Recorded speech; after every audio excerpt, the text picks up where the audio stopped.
So today I really want to talk about riding posture on an e-scooter. Why do I think it's important? Given the amount of time I've spent with these electric scooters, I think it's extremely important to know that there is a preferred posture that I have, at least for myself.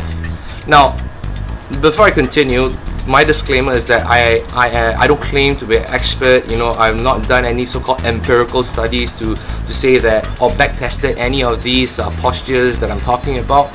But just based on pure observation and the fact that I've spent quite a bit of time with all these electric scooters, I think I've narrowed it down to these considerations I have whenever I choose an e-scooter, and I believe that it's something that you should pay attention to when you are about to make that purchase.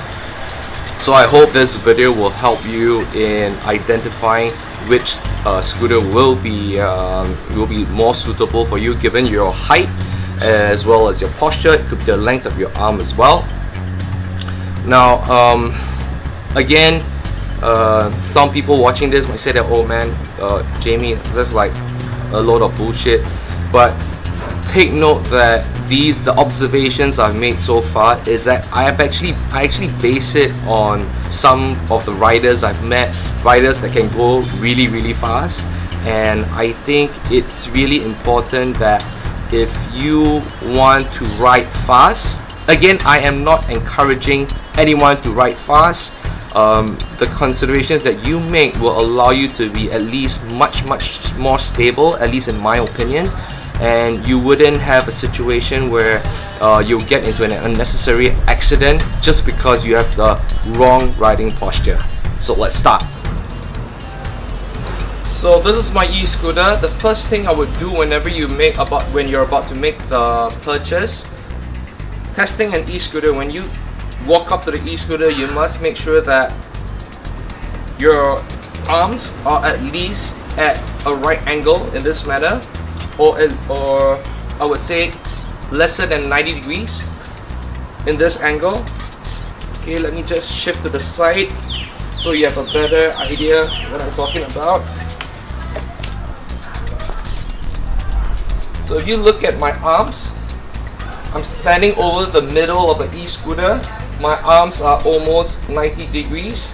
If my arms are more inclined, lesser than 90 degrees, that would be okay as well. Now take note that this is the Duotron Ultra, and the only reason why my arms now are at 90 degrees is because I've extended the stem over here. Okay, let me just zoom in for you. I'm talking about the stem here.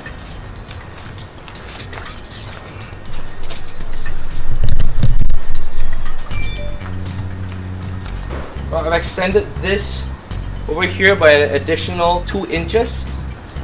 I've got a clamp that clamps onto the existing stem, and then my handlebar is actually mounted on the top.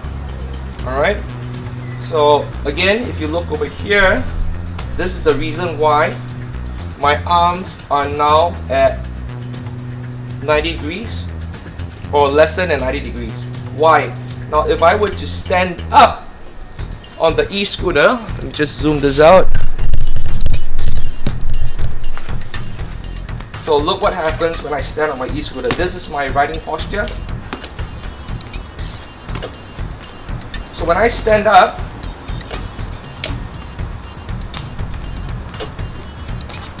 it needs to be, it's not entirely straight, but I've got some free play.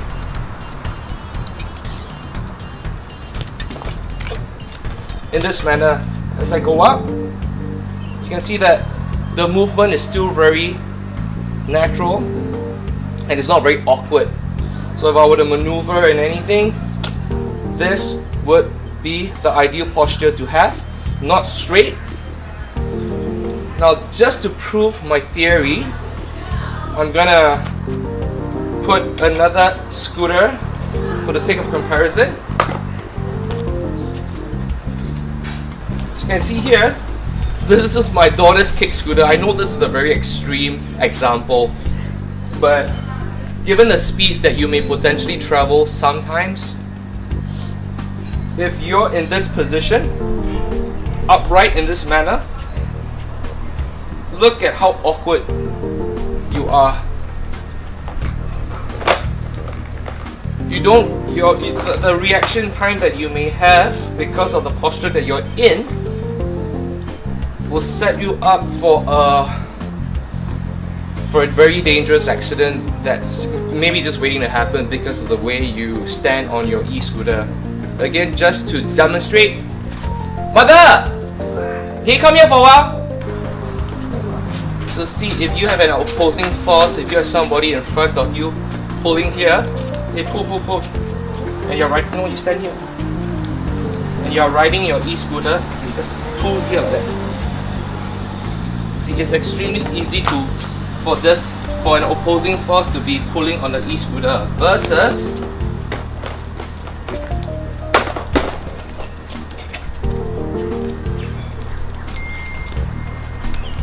okay, come. Versus if you're in this posture, you stand here. If somebody pushes or pulls, you just hold here. You know, you'll be in a much better position to prevent that opposing force. Okay, thank you.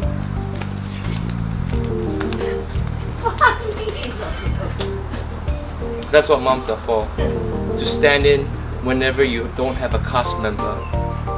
So, that's basically my theory on why your posture on your e-scooter is very important. Now, I'm not sure about the shops that actually sells all these risers that I'm talking about. What I think that some of the stores in Singapore should actually carry like a 1-inch extension, maybe a 2-inch extension, or even a 3-inch extension. Again, bearing in mind that the Dualtron's bar, or this entire length of the stem, is actually a fixed size. So of course, you know, there'll be stores that will tell you to compromise and say that, oh man, it's no big deal, anyway you're only traveling 25 kilometers per hour. But look, I'm talking about what is the best posture that I think whenever you're riding an e-scooter. I don't think that you should be extremely upright, because firstly, you look weird, and secondly, you want to make sure that you're in the best posture possible to prevent any accident. If you are in the optimal riding posture, it will give you a lot more control over your e-scooter. So again, this position, if I'm riding on this, just look at me. Okay, I'm not exaggerating, but this is really how I have to look. If you want to keep your back straight, this is what you need to do. And come on, there are people who are very, very tall. And similarly, there are people who are very, very short. Alright? So again, that versus this, which is a much more natural riding position. Arms slightly bent will definitely give you a lot more control. So I'm really glad I got that off my chest and I finally shared with all of you what I really think about the optimal riding posture, because I just think it's so important. And again, if you guys like the video or you have anything to share with me what you think is the correct riding posture, please feel free to comment below, and remember to subscribe, and for more such videos, stay tuned, and bye bye. Hey, you see this video? Yeah. Installation of the gimbal.